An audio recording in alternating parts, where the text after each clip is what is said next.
त्याविषयी आणि मराठी भाषेविषयी सगळे अगदी मनापासून भरभरून बोलले.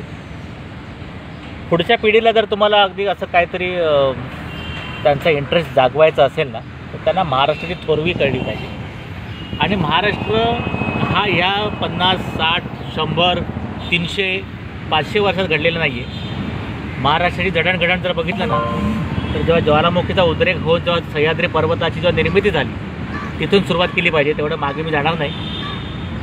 तरी पण तापी नदीच्या खोऱ्यामध्ये 3 लाख वर्षापूर्वीचा आदिमानवाचा सांगाडा सापडला. तेव्हा महाराष्ट्र होता, महाराष्ट्रामध्ये लोक राहत होती. 3 लाख वर्षाच्या गोष्टी करतोय मी. आणि कदाचित काहींचा त्यावर विश्वास बसणार नाही. मग आपण थोडंसं पुढे सरकूया. ऋग्वेदाच्या काळात म्हणजे अश्मयुगानंतर लोहयुगाच्या वेळेला ऋग्वेदामध्ये अपरांतक असा उच्चार आहे महाराष्ट्राचा. अपरांतक म्हणजे पश्चिमेकडचा देश, भारतामधला पश्चिमेकडचा देश, अपरांतक असा ऋग्वेदकालीन उल्लेख आहे. तो हा महाराष्ट्र. त्याच्यानंतर जर आपण आलो तर परशुरामाच्या काळामध्ये म्हणजे साधारणतः 9000 वर्षापूर्वीचा हा इतिहास सांगतो मी. परशुरामांनी पूर्ण ही धरती निक्षत्रिय केली 21 वेळा आणि मग ती एका ब्राह्मणाला दान करून स्वतःचं एक वेगळं राज्य निर्माण केलं, ते कोकण राज्य. आणि मग ते महेंद्र पर्वतावरती तपस्या करता निघून गेले. तो हा कोकण पट्टा म्हणजे अगदी तुमच्या सुरत पालघरपासून पूर्ण कोचीनपर्यंतचा हा जो पट्टा आहे ना, ही परशुरामाची निर्मिती, हा महाराष्ट्र. आणि ते जे महेंद्र पर्वतावरती गेले ना, तो आजचा महेंद्रगिरी. तुम्ही आज जर चिपळूणला परशुराम लोटेजवळ गेलात तर तिथला तो 1000 फूट उंचीचा जो एक छोटासा पर्वत आहे ज्याच्यावरती परशुराम लोटेचं मंदिर आहे, त्याला महेंद्रगिरी पर्वतच म्हणतात. सुंदर आहे ना, त्याला महेंद्रगिरी पर्वत म्हणतात. तो हा महाराष्ट्र. त्याच्यानंतर रामायण काळीन जेव्हा त्यांचं खरं कर्तृत्व दाखवण्याकरता 14 वर्ष वनवासात गेले, तेव्हा ते दंडकारण्यात आले. ते दंडकारण्य आपलं नाशिक म्हणजे पंचवटी, जिथे आजही आपण रामाची पूजा करतो. पंचवटीमध्ये आपण जातो तीर्थक्षेत्र म्हणून. तिथेच सीतेचं अपहरण झालं होतं. मारीच राक्षस म्हणा, शूर्पणखा म्हणा, रावणाने येथे येऊन जटायूशी युद्ध केलं. या सगळ्या घटना सगळ्या महाराष्ट्रातल्या. म्हणजे त्यावेळेचा तो महाराष्ट्र दंडकारण्य. महाभारतामध्ये जर आपण बघितलं तर महाराष्ट्रामध्ये कुंतल, विदर्भ अशा राज्यांची नावं सापडतात. ही सगळी महाराष्ट्रातली. जेव्हा युधिष्ठिराने त्याच्या ज्या युद्धामध्ये जेव्हा पराभव झाला युधिष्ठिराचा, तेव्हा त्याला सांगण्यात आलं होतं, ती एक कहाणी आहे, ते कथानक आहे. नळ दमयंती, नळ राजा आणि दमयंती. दमयंती ही विदर्भ राजाची कन्या. विदर्भ राज्य कुठे आहे? महाराष्ट्रात. नळदुर्ग किल्ला, हा नळाचा किल्ला, हा कुठे आहे? नळदुर्ग, उस्मानाबाद. म्हणजे तो आपला महाराष्ट्र. म्हणजे महाराष्ट्राची थोरवी कधीपासून आहे ती बघा. मग तुमच्या लक्षात येईल. ही जर जोपर्यंत तुम्ही आपल्या तरुण पिढीला सांगत नाही ना, तोपर्यंत त्यांना महाराष्ट्र कळणार नाही. महाभारतानंतर आत्ताचा जो इतिहास आहे, जो लिखित इतिहास आपण त्याला म्हणतो, म्हणजे मध्ययुगीन इतिहास, मौर्यकालीन सम्राट अशोकाच्या काळामध्ये उज्जैनच्या आसपासचा जो परिसर आहे ना, त्याला राष्ट्र असं नाव आहे, महाराष्ट्र. पहिल्यांदा आपल्या महाराष्ट्राला राष्ट्र असं संबोधित जर केलं असेल तर अशोकाच्या काळामध्ये.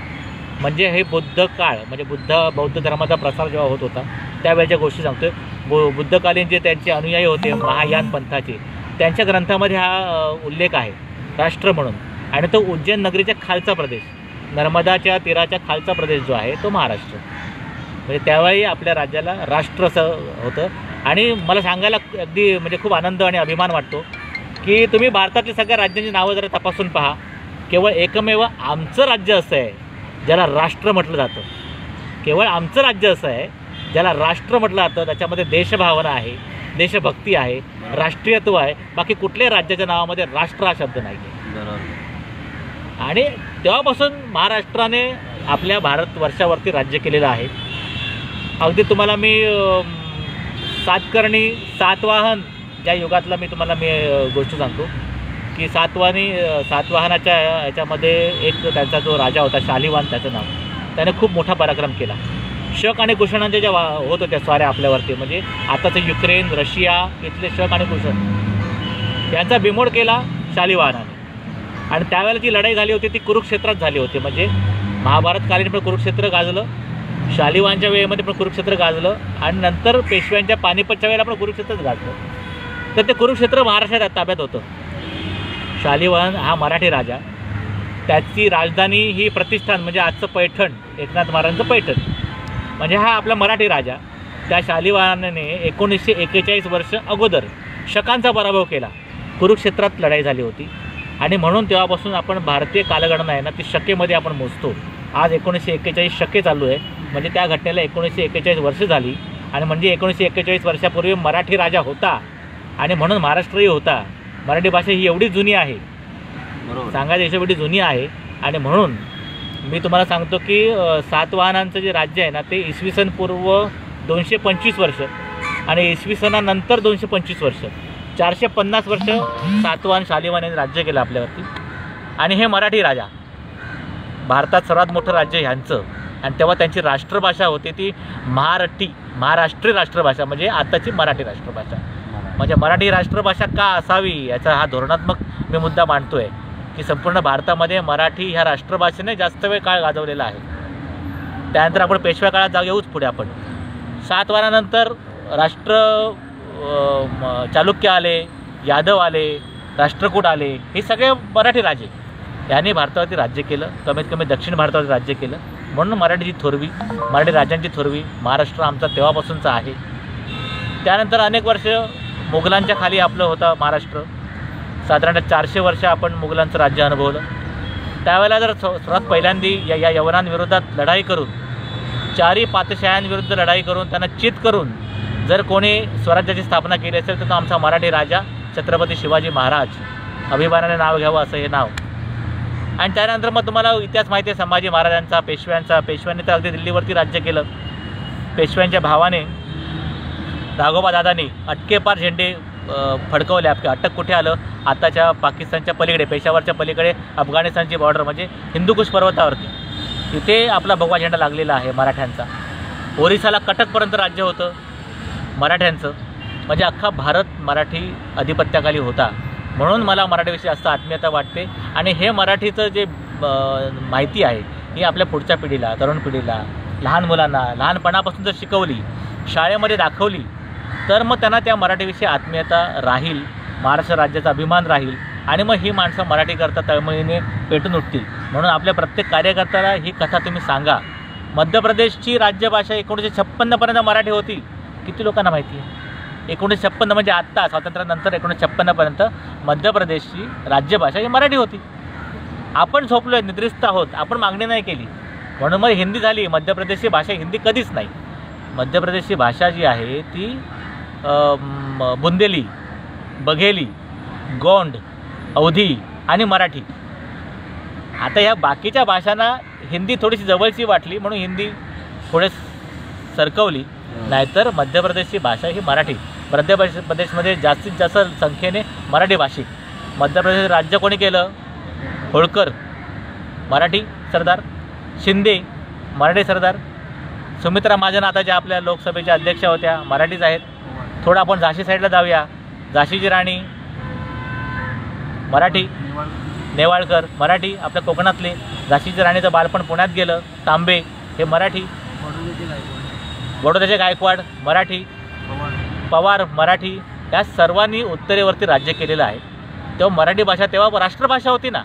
मराठ्यांच्या काळामध्ये राष्ट्रभाषा काय होती? हिंदी होती. हिंदीची तेव्हा उत्पत्ती पण झाली नव्हती.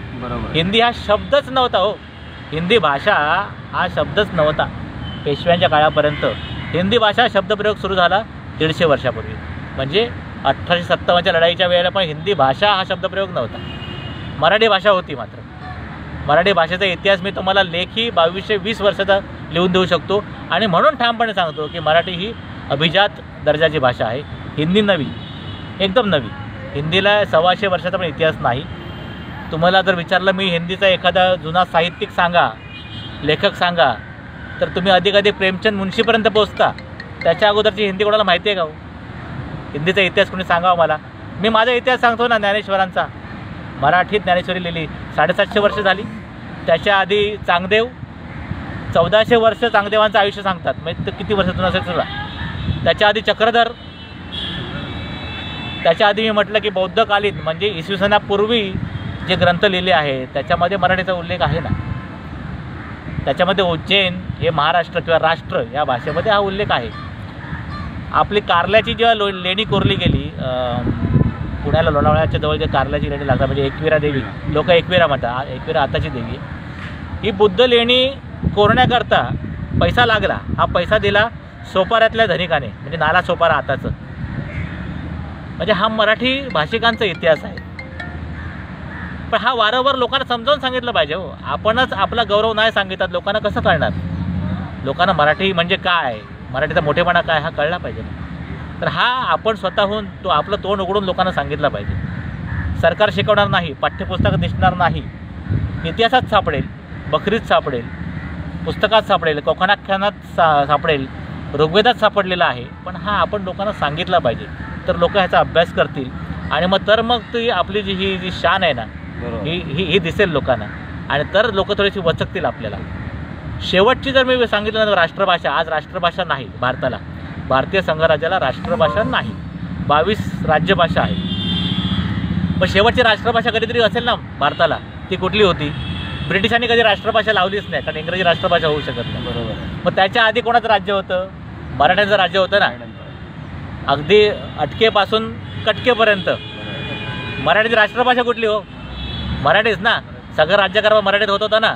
म्हणजे शेवटची राष्ट्रभाषा भारताची आहे ती मराठीच आहे, हे तुम्ही सांगा ना ठामपणे. मग आज राष्ट्रभाषा मराठी का नको? आपण राज्यभाषा म्हणून लढतोय, झगडतोय, मराठीला तुम्ही मान द्या. मी तर म्हणतो राष्ट्रभाषा मराठी करा. धन्यवाद.